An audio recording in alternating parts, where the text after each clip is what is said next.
I know you want to be a better soccer player, so I made a video covering almost everything you need to know to become your dream player. This video will cover a short secret tip, second, getting better ball control and dribbling, next, how to get better at passing and receiving, fourth, how to get rid of fear, second to last, which would be shooting, and the last thing is a very special and secret tip that will help you get better than over 90% of players. These drills that I'm showing you, I will tell you how and why to do them. The first tip, which is quite controversial around others, I have tried it and it has helped me an absolute ton. Here's what you should do to avoid the huge misconception that over 99% of soccer players has fallen for. You probably believe that you need to practice this every single day, like every single hour of free time that you have to be able to possibly make it pro. Not true. All you really need to do is put your soccer ball down for one day and have a rest day. Even if you can mentally handle training every day, your body cannot, because we're not like Ronaldo where we have a cryogenics chamber and a sauna to help us recover extra fast. You need to be resting just as hard as you're training. The second thing you need to do for this tip, whether it's a training day or not, you should go on a walk. This will help you mentally in the game. If you take a walk, it'll help your brain exercise thinking in the moment instead of being scared about the future or your past. Now for step 2, which is a lot of people's favorites, dribbling. I'm wearing this shirt for a reason. Now there are 3 things you need for dribbling. The first one would be knowing how to use the inside and outside of your foot. The second is a nice crispy touch. And the third is a reliable instinct. I'm going to give you 3 drills to work on all of these things. However, I'm not going to go too deep because I made a video about that just a few weeks ago. For both left and right side of the foot at the same time, you're going to do a drill called skis. Basically, you just hit it once on the inside and once on the outside. The second, which is just for inside, is 2 inside taps and you switch the foot each cone.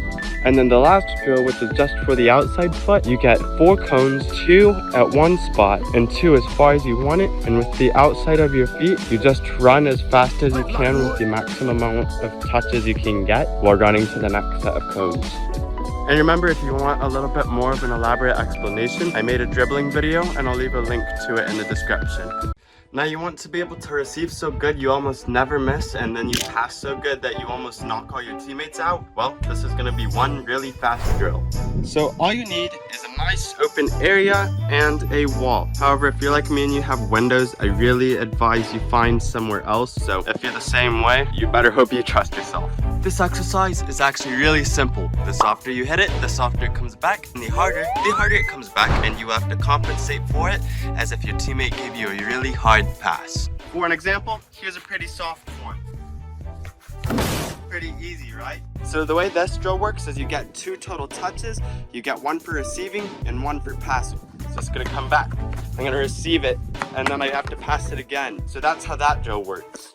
This drill is actually really fun and I like spending a lot of time doing this one. You've made it to the middle of this video and that must mean you've enjoyed it. If you have, please like and subscribe because at 1,000 subscribers, I'm gonna do something really cool with this right here. But you won't find out until 1,000 subs. See you there. Did you know that 95% of your brain activity is subconscious? That's completely true. A whole bunch of colleges and sources on the internet can even show you, and here's some on the screen right now. So fear is actually very important to get rid of, and I have written in a whole notebook about it. That tells you how important this is. However, my handwriting isn't super good, so that might have been a little hard to read. But anyways, so what you need to do is every morning and every night, just tell yourself, I'm getting better every day in every way. And if you truly believe it inside, you will get better at that. And another way to get rid of fear is 5 minutes before a game or whatever you're doing, just don't think much and breathe for about 5 minutes with your eyes closed, and that also really helps. So for shooting, let me tell you something pretty crazy real quick. It is not about shooting the ball as absolutely hard as you can. You should make your first priority accuracy and then second, your power. So to focus on your accuracy, know how far you can already shoot. I can shoot about 20 to 40 meters, which is starting here. So being that I can shoot that far, I'm gonna walk back and I wanna shoot either 3/4 to half of the distance that I know that I can, so I can focus on my accuracy. So now that I'm shooting from a closer distance, I can focus on more important things like solidifying my technique.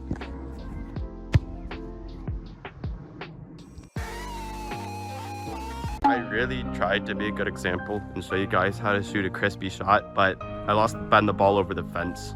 Please pay your respects to Ben the ball. Don't worry, I still have my favorite, Larry. If you're not a beginner, go to this timestamp, but if you are, watch this. So the easiest way to start learning shooting is go really close to the goal. And then after that, you can just make sure that you use your laces and then just make sure that the ball goes in the goal. Boom. For more of you advanced shooters, I'm gonna be completely honest, I am not the best shooting coach. So basically what I'm doing is I'm gonna reiterate 2 tips you already know to you, and I'm gonna give you one of my own that's actually pretty good. I forgot to film the tips outside, so I'm gonna just film them in here. But the first tip is make sure that you have a locked up ankle, because if you have a floppy one, it kills all momentum. The second one is make sure that your leg is completely straight during contact with the ball. And for the last tip, make sure you're leaning forward because it will help you run through the ball. And the accuracy is even more simple. Whenever you're going to shoot the ball, just make sure your foot's pointed towards the goal, strike through, and the ball should go exactly where you want it.